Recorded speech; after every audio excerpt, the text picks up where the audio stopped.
चकुली भात डाली अन्न है तरकारी चना डाली आलू आ कखारू है भजा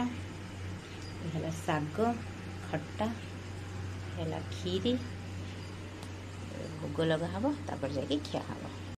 है गुरुवार मार्गशीर मासर शेष गुरुवार देख मुझे आज कौन कौन बनई है खीरी माँ चकुली भजा तरकारी साग खट्टा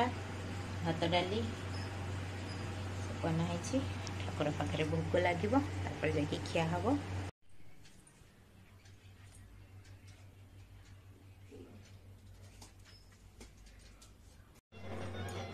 गुरुवार खाना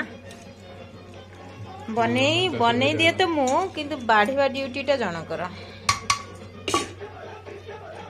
बहुत बढ़िया लगे ना सात्विक खाना